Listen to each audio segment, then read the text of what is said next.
উঠা উঠা বিদুৰ মোক মহাৰাজ নুবুলিবৰ বাবে মই তোমাক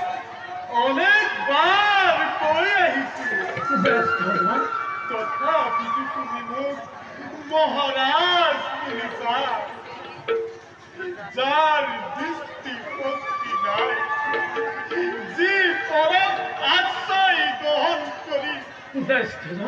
জীৱনৰ বাট আগবাঢ়িব লাগে সেইজনক মহাৰাজ বোলাৰ কোনো কাৰণ নাই সিংহাসনত বহিলেও মই ৰজা নহয় ৰাজদণ্ড হাতত থাকিলেও শাসন ক্ষমতা মোৰ নাই মোৰ কাৰণে ৰজা হোৱাটো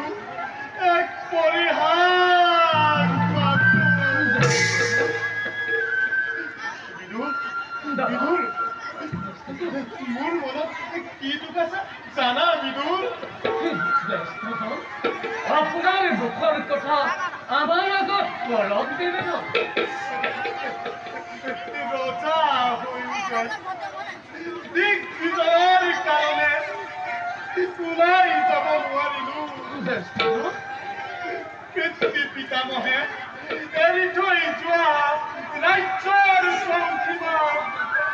বৃদ্ধি কৰিব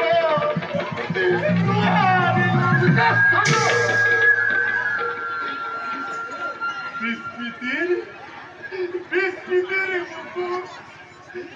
কুৰুবংশৰ অস্তিত্ব আমাৰ বাবেই যে বিলুপ্ত হ'ব ধৰিছে ইয়াতকৈ আৰু দুখৰ কথা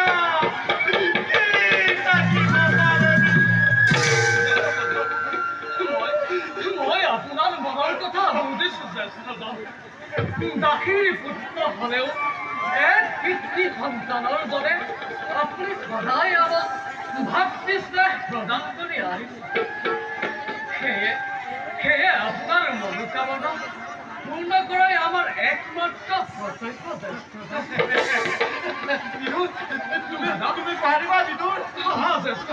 মোৰ মনোবাঞ্ছা পূৰ্ণ কৰিবা তুমি পাৰিবা কিন্তু এই কাৰ্য তুমি